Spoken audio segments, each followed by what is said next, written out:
Bienvenue sur Familimaliste, le podcast qui parle minimalisme en famille. Je m'appelle Hélène, j'ai 44 ans et je suis maman de 3 grands adolescents minimalistes de 13, 15 et 17 ans.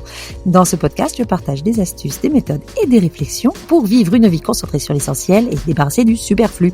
Si vous avez envie de vous lancer dans le tri ou de vous remettre dans le tri, une fois l'écoute de ce podcast finie, vous pouvez aller en description, vous trouverez tous les liens pour mes ressources gratuites qui vous aideront à y voir un petit peu plus clair chez vous.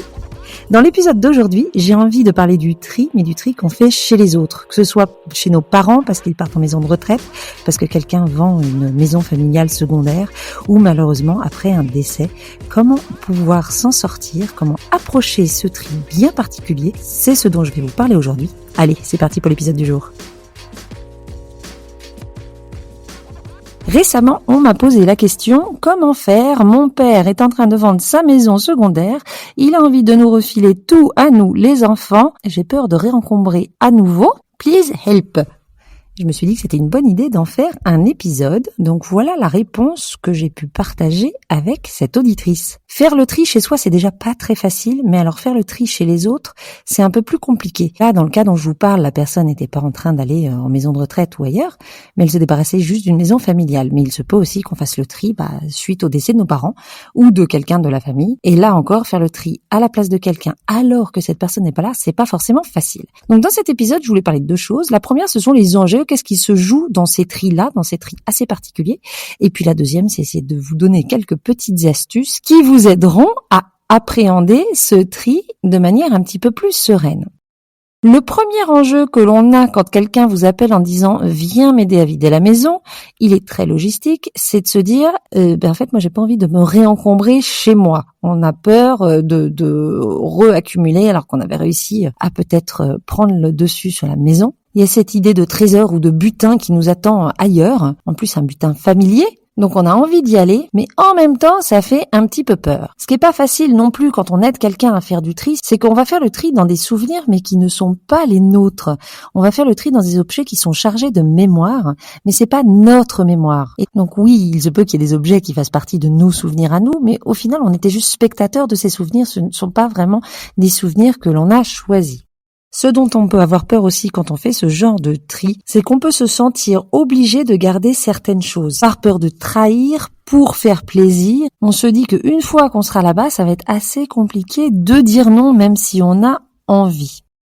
Si on se met maintenant du côté de la personne qui se débarrasse de toutes ces choses, c'est pas forcément facile de trier à un moment où on sait qu'on est en train de perdre en autonomie, ou alors juste qu'on est à un différent stade de sa vie et qu'on n'a plus besoin d'être dans quelque chose d'aussi grand. Donc le choix réel de se débarrasser physiquement de certains objets n'est pas forcément toujours un choix à 100% voulu et assumé. Donc quand quelqu'un de notre famille vient nous aider à faire du tri, on peut comprendre qu'on soit tenté de donner le maximum aux gens qui nous entourent, parce que c'est une manière de se détacher, mais un petit peu douce. Au final, l'objet part pas vraiment vu qu'il part chez nos enfants. Donc on a envie de transmettre un maximum, et c'est pas toujours évident parce que la personne en face de nous est pas forcément réceptive, elle a pas forcément envie d'avoir ces objets-là.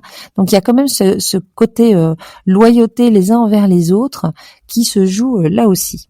Et puis un des grands enjeux quand on fait ce genre de tri, c'est le côté émotionnel. Si la personne n'est plus là, on est face à un deuil. Qu'elle soit là ou pas, on est face à beaucoup de souvenirs, certains heureux, d'autres un petit peu plus douloureux. Ça peut faire ressortir des tensions familiales ou des vieux conflits. Il faut accepter que ce tri soit intense, pas juste physiquement si on doit vider toute une maison, mais aussi émotionnellement. Alors une fois qu'on sait tout ça, qu'on sait que ça va être un tri un petit peu difficile, parce que pas le nôtre, parce que voilà le contexte, quels sont les conseils pour que ça se passe le mieux possible?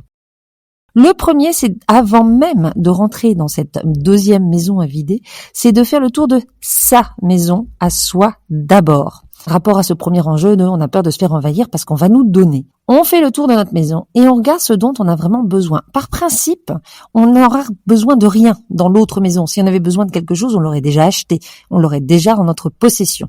Donc on peut déjà partir de ce principe qu'on a besoin de rien. Mais par acquis de conscience, on peut faire le tour. Il y a peut-être quand même des choses dont on a besoin qu'on pourrait trouver. La vaisselle, une lampe, un meuble, qui sait. Ce qui est important, c'est de se laisser des limites une fois qu'on va faire le tri, de ne pas prendre des choses au cas où. Quand on fait le tour de sa maison, on peut aussi se dire au lieu de voir ce qui nous manque, voir ce qu'on aimerait bien remplacer. On a peut-être des choses un petit peu usées ou qu'on n'aime pas trop. Quitte à changer toute notre set de vaisselle Ikea qu'on n'aime plus du tout, autant donner celui-là et récupérer celui de maman ou grand-maman qu'on aime bien. Comme ça débarrasse l'autre maison.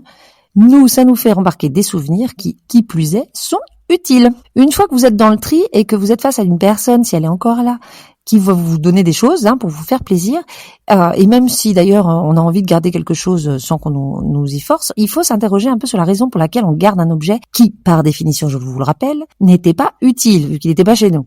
Est-ce qu'on garde par envie, par loyauté, par peur de regretter, par culpabilité ? Il faut savoir que quand vous allez dire oui à cet objet, vous allez dire non à de l'espace en plus et du temps en plus chez vous. Parce que cet objet, faut le ramener, faut lui trouver un endroit où vivre, il faudra l'utiliser, il faudra l'entretenir. C'est pas juste l'objet qui rentre dans votre maison, c'est aussi du temps en moins et de l'espace en moins. Donc c'est bien de savoir ce qui se cache derrière. Se rendre compte qu'on va garder les choses juste par loyauté. On peut être d'accord avec ça, on peut faire sa paix avec ça, mais je trouve que c'est très intéressant, toujours, ça c'est l'approche minimaliste, de se demander pourquoi quelque chose est dans notre vie. Après, il n'y a pas de bonne ou de mauvaise réponse. L'important, c'est de pouvoir posséder les choses en pleine conscience. On sait pourquoi on fait les choses, on sait pourquoi on achète les choses, on sait pourquoi on garde les choses. Avant de vous lancer, il faut aussi fixer les règles du jeu. Surtout si vous faites ça accompagné de la personne qui vide sa maison. Qui décidera de quoi ? Est-ce qu'on a le droit de refuser ce qu'on veut pas ? Est-ce qu'on peut prendre des décisions à la place de la personne ? Est-ce que la personne attend à ce qu'on la pousse ou pas ? Bref, jusqu'où va notre responsabilité dans ce tri ? Est-ce qu'on va juste être des bras pour porter les choses à la déchetterie ? Ou est-ce qu'on s'attend qu'on soit un petit peu plus impliqué ? Donc, fixer les règles dès le début, ça clarifie une situation. Autre astuce, pour bien se préparer, ça va être de s'entourer et de déléguer. Si le tri est trop lourd et trop volumineux, s'il y a trop de choses à jeter, ça on va le savoir avant même de se lancer dans le tri de la maison, contacter des professionnels, une benne, louer une benne. Il y a même des bennes souples maintenant, c'est des espèces de énormes sacs Ikea qui peuvent se mettre un petit peu partout. Alors je dis énorme, vraiment énorme, mais il faut quand même une grue pour les soulever, enfin un bras en tout cas. Donc on se fait aider. On peut aussi se faire aider par des home organizers. Donc là je vous parlais des bennes et tout ça c'est pour l'évacuation des déchets. Mais si vous avez besoin d'aide pour faire le tri parce que vous avez besoin d'un tiers pour que ça se passe un petit peu mieux, faites appel à des home organizers. D'ailleurs, j'en profite pour faire une mention spéciale à Carmen Jean-Baptiste, qui elle est spécialiste du desk cleaning. Je l'ai invitée dans un des premiers podcasts, c'était une de mes premières invitées. Sa spécialité, c'est d'aller chez les gens qui veulent faire le tri ultime, en fait.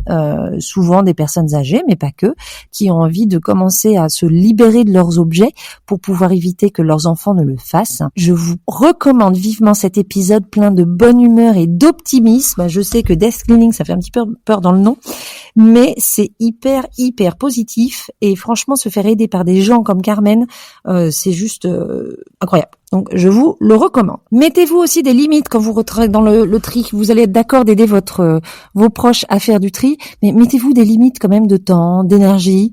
Je vais t'aider pendant un week-end.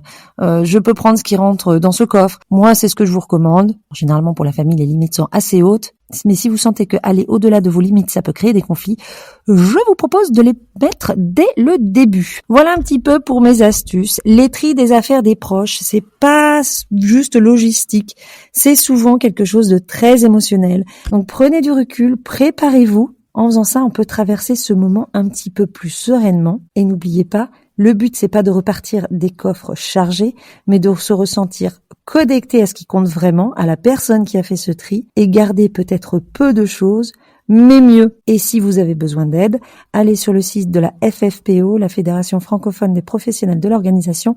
Vous trouverez des professionnels qui pourront vous aider à faire ce tri. Et voilà pour l'épisode d'aujourd'hui, j'espère qu'il vous aura plu. Si vous avez des remarques, des questions ou des choses à partager, vous pouvez le faire sur Spotify, sur Apple Podcast, laissez des commentaires, des cœurs, des étoiles.